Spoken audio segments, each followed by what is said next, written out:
Hey, what's going on? This is Grant, Tash. and this is Indiebnb. Today, we talked to Saint Deon out of beautiful Anchorage, Alaska. We got some great drama. We got some awesome insight into the way he sets everything up on his albums. Check them out. Roll the motherfucking tape.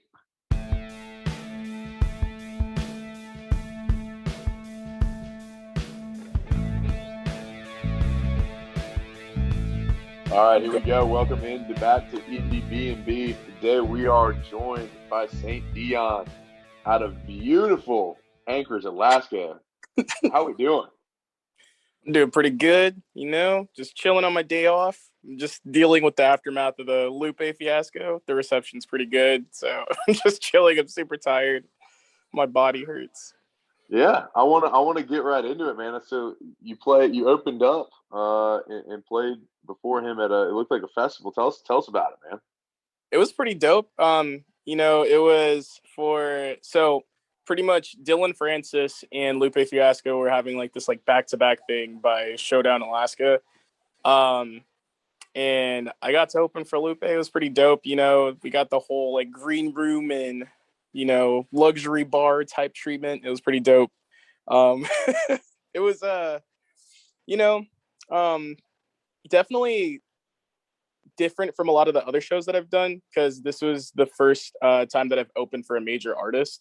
So it was definitely mind-blowing. That's awesome. Did he impart some wisdom on you while you guys were hanging in the green room? I mean, what were some things that you took away from hanging out with him? Other than a handshake, a picture. It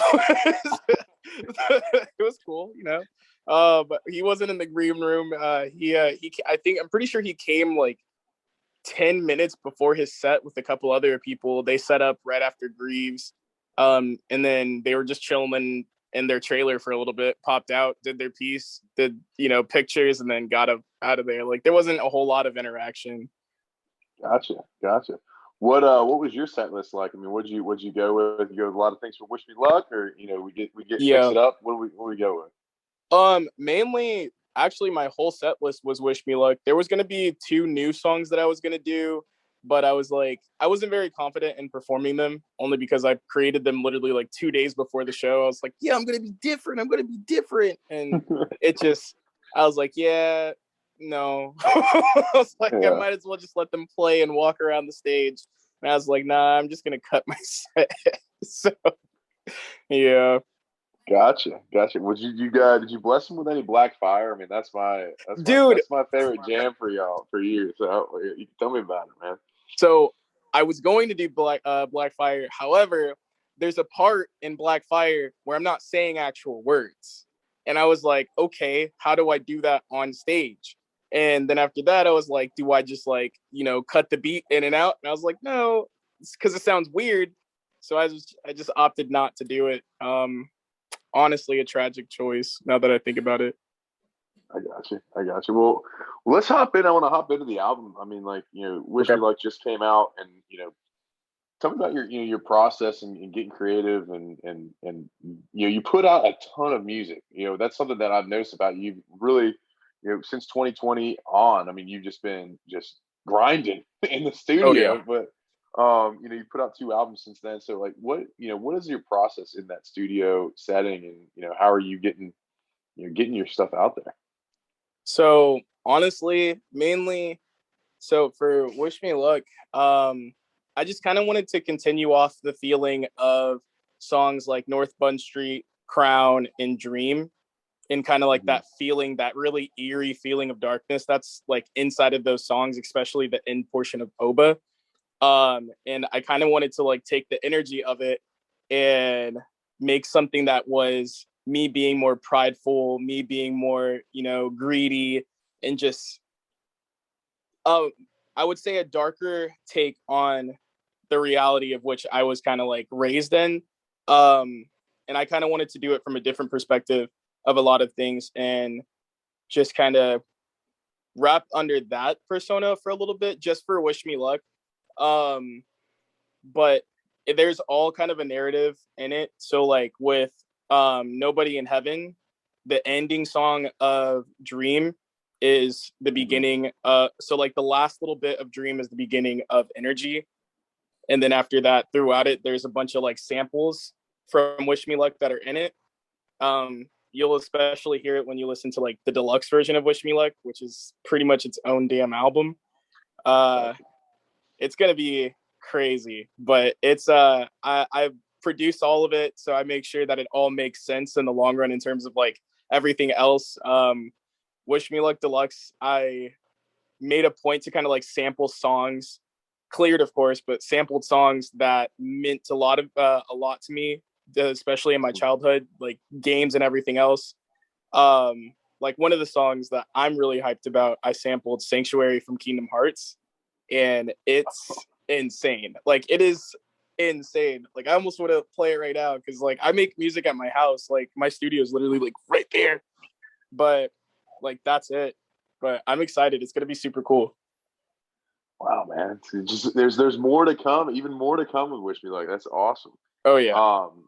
Within like I see I kind of see the gamifying. So what are some things that influence you whenever you're creating? I mean, like, having you have such a range. Is one of the things that I've noticed is like, all right, like, you know, Nobody in Heaven, for example, is very like melodic and very more singing, but then Black Fire, you're coming in and punching people in the mouth, and Crown punching people in the mouth. It's like you have this crazy thing, and then Wish Me Luck seems like I put it on in my car, and I got a decent system in my car. I won't lie. I mean, but like it was bumping, and I'm like, oh my gosh, like oh yeah. He's got the full gamut of just like what do you want to create next? I mean, are you gonna do a rock album? Like, what's going on? So actually, yeah. So the next project is called Alan Gray's Intermission, which comes out after the deluxe. And it's pretty badass. So my label is actually fighting over trying to like put one of the artists from the label in it, even though my friend's on it. Like, and then I performed it at Tash Fest and people loved it there. I've shown it to a bunch of people and they love it. Like I'll send it to you after this, honestly.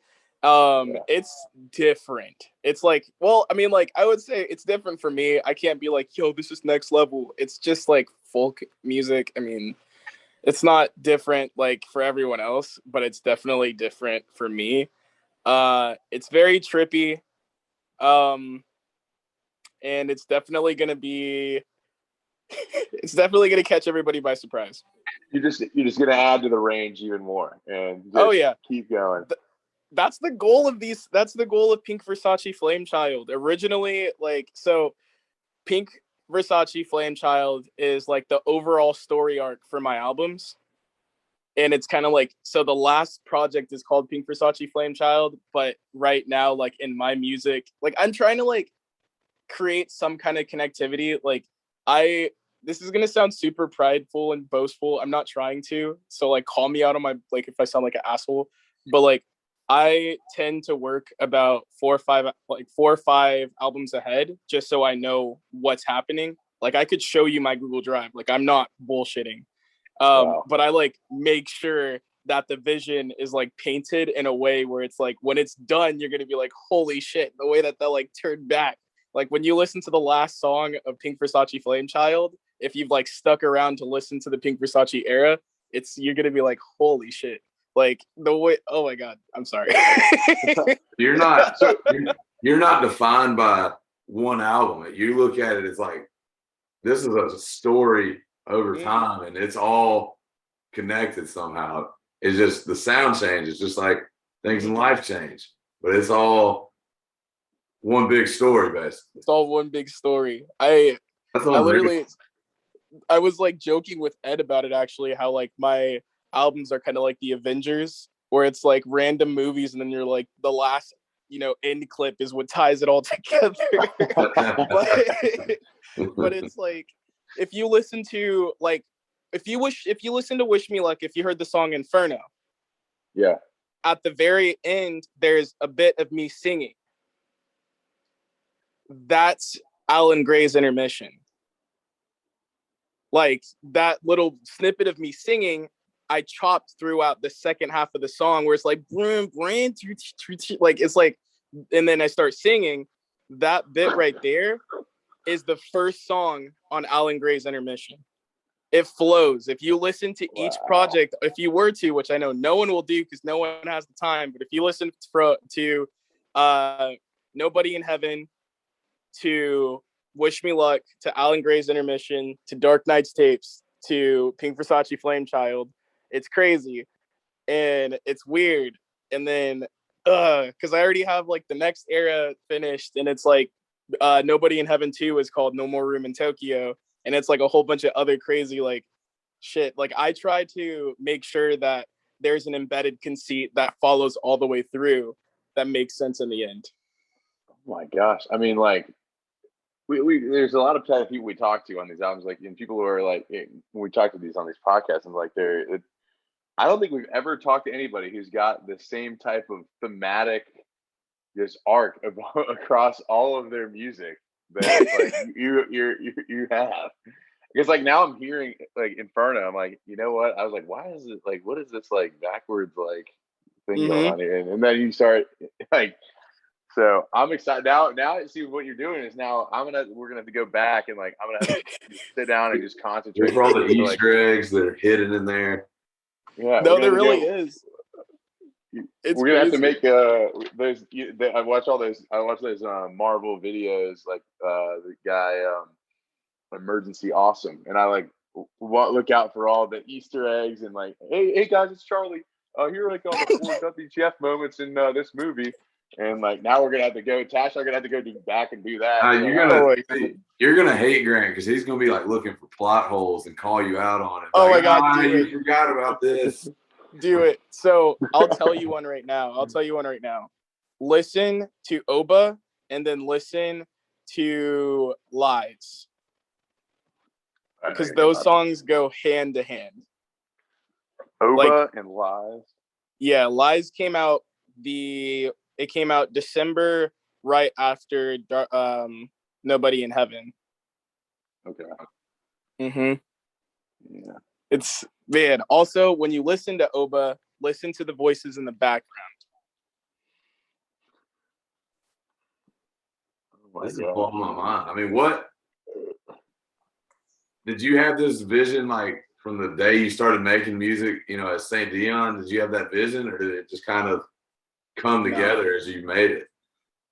Honestly, I'll be straight up. Like in the beginning, no, there was no vision. I was just writing, and then like there's a difference. So like the way that Nobody in Heaven came together was actually fairly last minute, to be honest. And it was a bunch of, so there was a whole different album. So Lost Emotions, Pride, and Yes were on a different project that I was going to release at the end of the year. And then after that, lyrically, so those songs don't really fit necessarily into the narrative because those songs purely are about how I feel about my life in general. But everything else does. So the songs that were made specifically for it were everything but those ones, and Dream, surprisingly enough.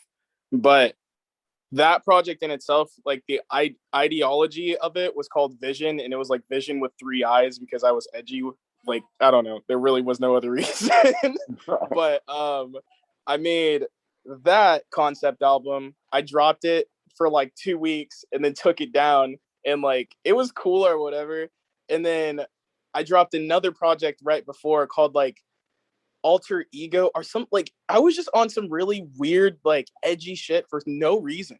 Like it was called like Ego Pink or something. It was weird, but it was like super wavy but not good. And then I just kind of like worked on my production and like started pretty much interning at Frozen Founders and working with a bunch of studios and everywhere else, and like people were like just giving me a lot of game and everything else. And then I just through time worked on Nobody in Heaven, but put it together very last minute. And then I asked my friend, I was like, my friend Huss, I was like, what's a good name for this album? And he was like,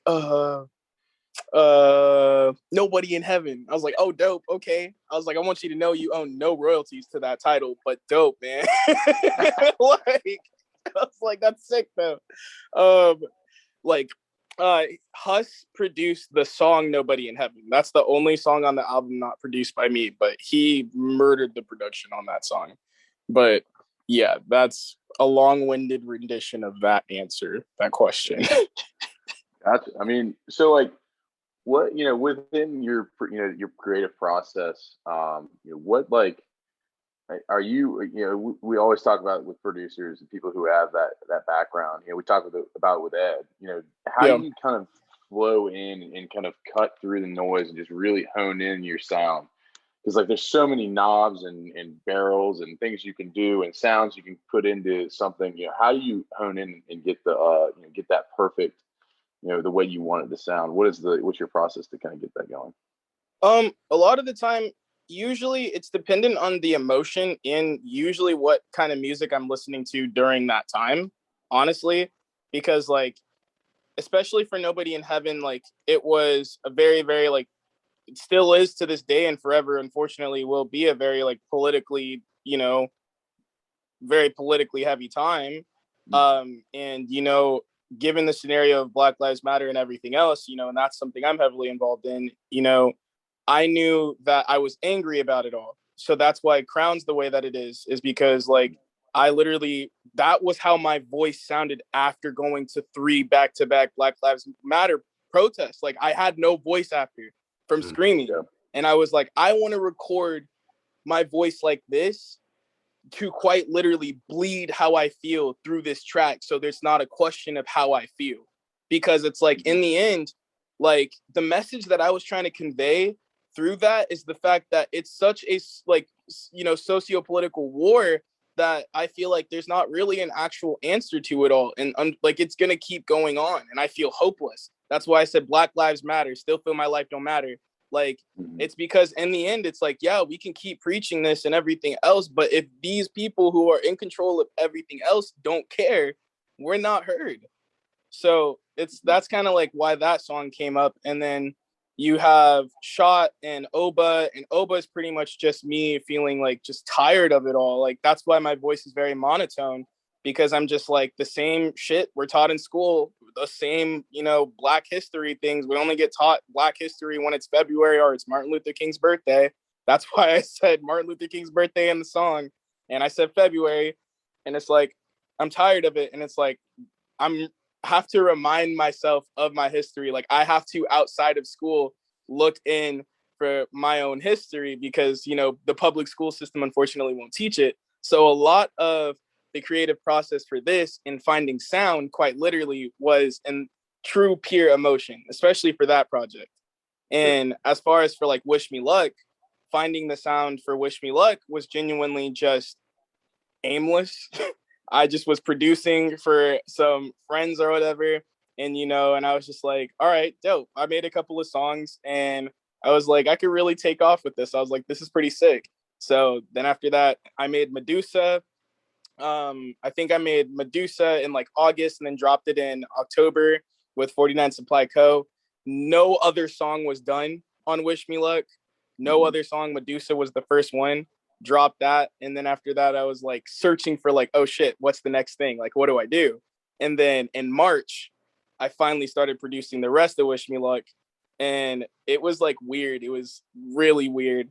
But in the interim time, that's when I finished Dark Nights tapes. And that's when I finished No More Room in Tokyo. And that's when I finished, that's when I finished Pink Versace Flame Child. Wow. I mean, that's like, there's so much, with how your process is going. Obviously in the moment, you're gonna feel how you want to feel in that moment, and you're gonna keep that consistency throughout. That's pretty awesome. Within like how you got this started. I mean, were you ever in any other bands? Were you ever in anything involved in anything prior to being Saint Deon, or like was this kind of your sole project that you wanted to kind of throw forward? So fun fact, before I was Saint Deon, my artist name was actually Bad Habit. Bad Habit?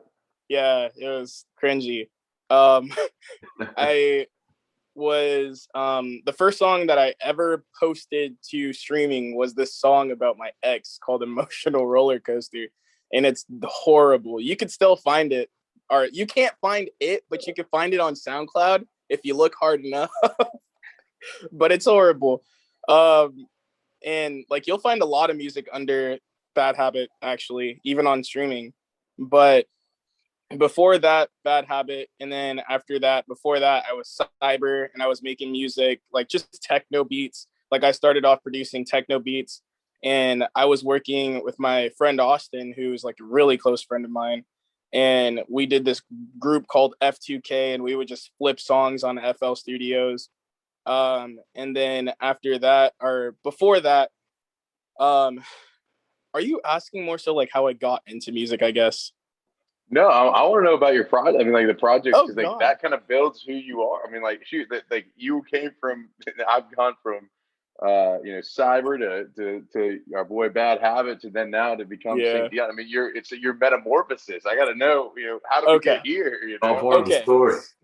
Yeah. Okay, gotcha. So I'll kind of sum up how I guess I got here. So actually, I used to sing in second grade, and I got a scholarship into Alaska's Children's Choir when I was in third grade. So I sang opera for 2 years, and I was taught classical training under Janet Stotts. And then after that, I just kind of stopped for a little bit. And then I joined drumline in sixth grade, and I was playing quads and snare, and I did that for about 3 years. And then I was privately trained on drum set for a year. And then after that, I did drama in eighth grade. And then I did drama from ninth grade to 12th grade. But during that, I was in jazz band, wind ensemble, I was in all three. Like I've always weirdly been obsessed with the arts. And then after that, I put out my first song in 10th grade, and that was my first album, which is called November 17th. And that's hot garbage. Like, imagine the most garbage project you could ever imagine, and then actually put it in the garbage. Let it sit in there for a couple of weeks, maybe years, throw some food in there, let it rot over time, and then listen to it again. That's exactly what it sounded like. It was horrible. Long story short, then after that, everybody at the school was like, bro, this is great. And I feel ashamed now that I let all those people lie to me. But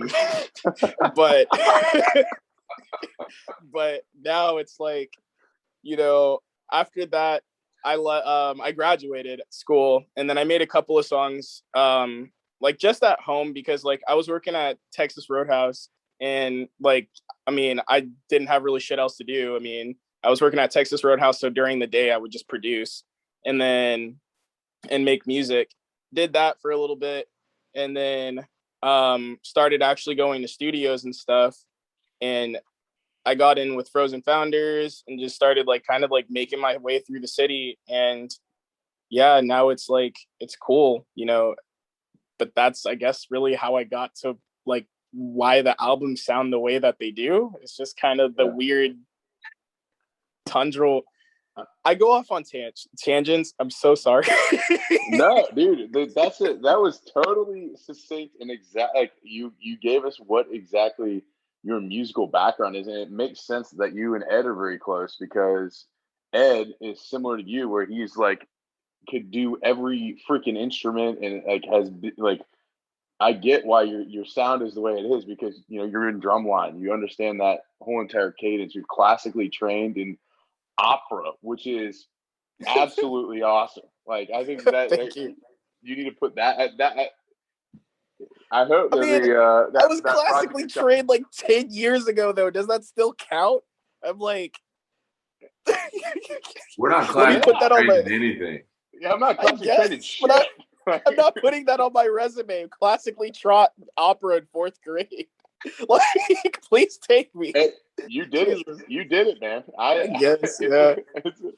It's a part of your tapestry. Whether you use it or not, it doesn't matter. It's right. in there. True.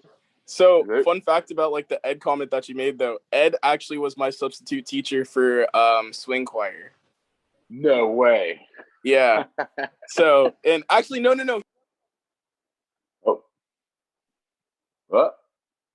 Oh, I'm muted. Hold on, it put me on like You good? drive mode, even though I'm not going anywhere. I don't know what's happening. Hold on. Can you hear me? We can hear Yeah, you. we can hear you. Can you see me? Nope. There we go. Now we can. Yeah. Oh, that's so weird. Okay. So Ed was actually not my substitute teacher. What happened was I wasn't in wind ensemble yet. Actually, I don't know. I'm like, what happened was it was lunchtime. He was the substitute for the day. Okay, I wasn't in a wind ensemble yet because this was 11th grade. So he was the substitute teacher for not wind ensemble. Oh my God. Swing choir. And then it was lunchtime and I guess he was like showing his music or something because they asked. And then after that, I guess people in the class were like, yeah, Bad Habit, or I think I was Saint Deon in 11th. Yes. No, I was still Bad Habit. Okay. So they were like, yeah, Amari, Bad Habit or whatever, makes music. So then they dragged me to meet him to play my music for him in like the commons. And it's like, it was super weird. But I was just like, yeah, I make music. And then they're like, yeah, show him your music. And then he was like, yeah, bro, it's super wavy. It's super spacey. This is really good. And then he was like, do you want to work together? I was like, yeah, sure. I was like, I guess. So that's how we became friends. But yeah, like, and then 4 years later, yeah. So, yep, Crazy. it's weird. Like, that's like those people who are like, yeah, I'm a stand-up comedian. Like, oh, cool, man, tell a joke right now. Like, and like, really, like, show me that you do that. Like, Jesus, that's it was crazy. weird. Yeah, obviously we got your name from Ed. So he speaks very highly of you. He He's a good guy. we turned. It was kind of funny. We kind of made we're trying to make our chops through Alaska here. We went through obviously we went through Nick, and then Nick introduced us to Ed, and then Ed introduced us to you. And so it's just kind of an interesting vibe we're going through in Alaska. But want to get to your video. I mean, I saw the Medusa video. Now that you've said Pink Versace Flame Child, now I like kind of understand the theme within it a little bit more. You're wearing your Versace gear. You got you have that purple pink logo going on there. I mean, how'd you make that? Was that through movie magic, or who did that for you? Oh my God. So 49 Supply Co. Remember how earlier I was saying like I dropped that song with them? Mm-hmm. So the videographer is Boss, who is one of the owners of 49 Supply Co. And he shot that whole thing. They set it up. It was really dope. I just asked them and they literally just did me a favor. And like we shot it. I told them what I wanted. I said I was like Medusa, I wanted Versace in it. I wanted to just look like high fashion. And I just wanted it to just be very simple, especially for my first video, because I was like, everybody else is like doing these videos where they're like at the beach and then they flash a gun real quick and then they run to the next location right before the cops see them, and then now they're on top of the mall, they're up there, and then after that they dip once again, and then it's just kind of like this weird circulation of locations. I don't really like that, so I just wanted a super stationary like 90s feel where it's just like I'm rapping at the camera. You got the B-rolls and the fog, and it's just like super dicey. Which actually Medusa sets up the next video, which is going to be crazy. I'm a video fiend myself. I cannot wait because I love that there's a piece of your art that is kind of hidden away, and then we get to see the kind of this last little chapter. Here's just another piece. Yeah. So almost like the visual piece for me is almost as important as the audio piece. But that's awesome, man. Well, I think as we've kind of gotten through here, I think we're ready for a little rapid fire, a little Pete Peterson's party pack of questions. We'll wrap it up here. Don't want to Let's do it. Keep you down too long, but basically it'll be 20 questions, rapid fire, Okay. mainly food based. Okay. But there'll be a few other hiccups in there. So we'll kick it off right now. Pete Peterson's party pack of questions. Here we go. Cake or pie? Pie. Chips or pretzels? Chips. Waffles or pancakes?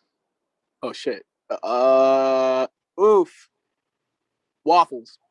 All right, Ed Washington or Nick Carpenter? You're toxic. Okay. Nick Washington. Nick Washington. Nick Carpenter. Oh man. Medium build gets the nod. All right, sunrise or sunset? Sunset. Sunset. Are robots going to take over the world?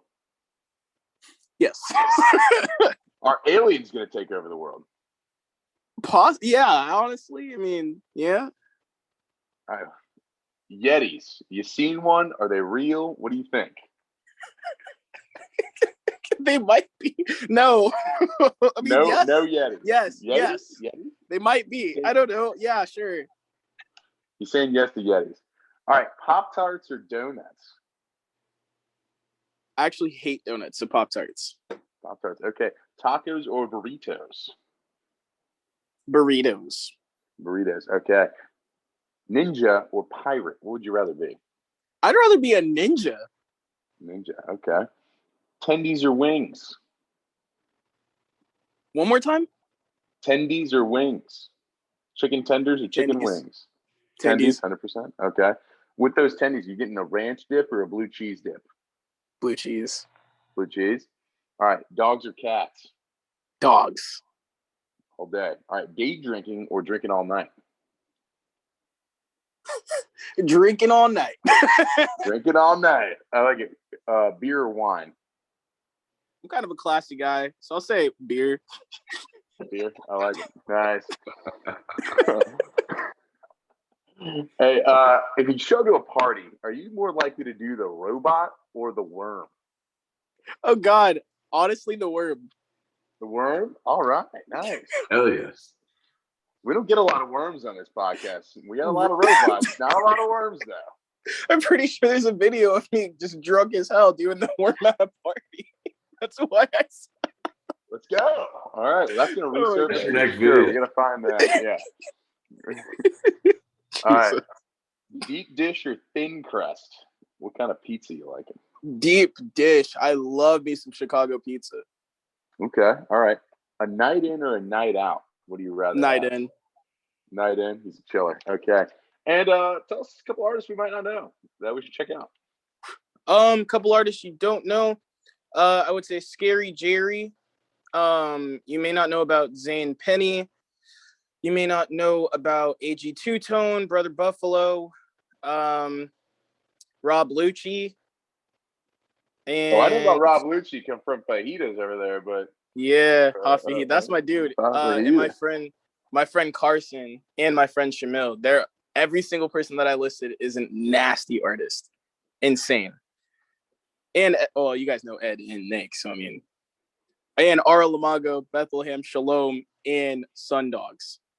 Oh my gosh, I'm gonna have to go back and watch this. That was fast. We're busy. Oh yeah, man. I have a whole honestly, if you guys ever were to wonder and if about the Alaska artists, I have a whole Apple playlist dedicated to all of the Alaska artists. I just have people send me their music, or because I've started it off. I think I have 40 artists on there already. All right. Yeah. If it's can non-Apple Music people see it? We're Spotify communists. I can send you screenshots, but you're gonna have to figure it out and switch over to the Apple of Eden because I don't really know what else to tell you.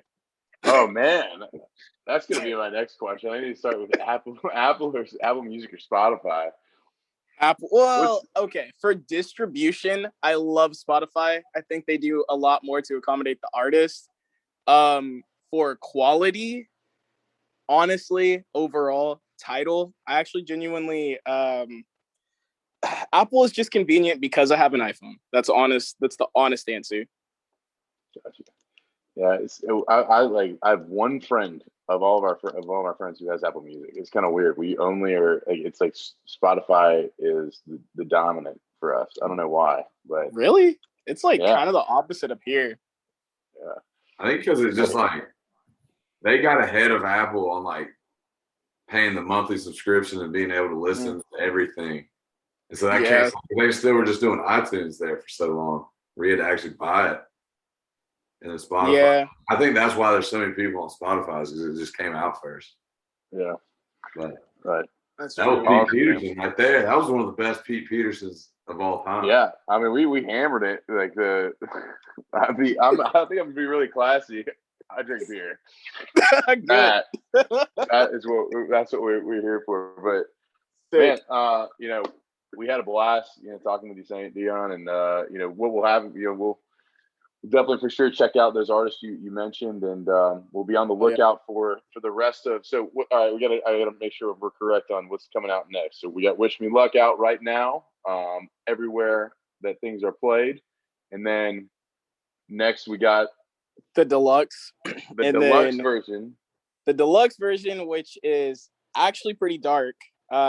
It's less flexing, more tired, and a lot more wavy, and honestly just very melancholic towards chords. The whole thing low-key is produced in D minor.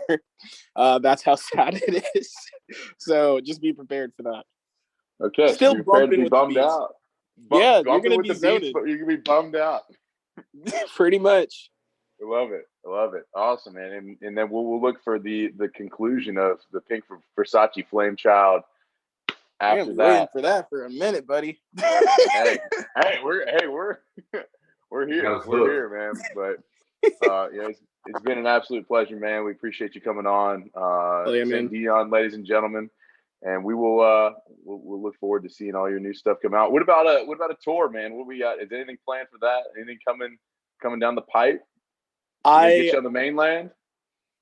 Actually, yeah. I'm moving to Seattle in a month or two. But I'm actually going to be overseas for about 3 to 6 months. I'm going to be with my label, so we'll know more about what's happening after that. So it's going to be pretty sick. I'm really excited. That's awesome. Well, we got some friends in Seattle, so we'll definitely connect you with those people. We've done a few podcasts with some people up there, so some good people. So, all right. Well, we appreciate it. That has been Indiebnb. Peace out.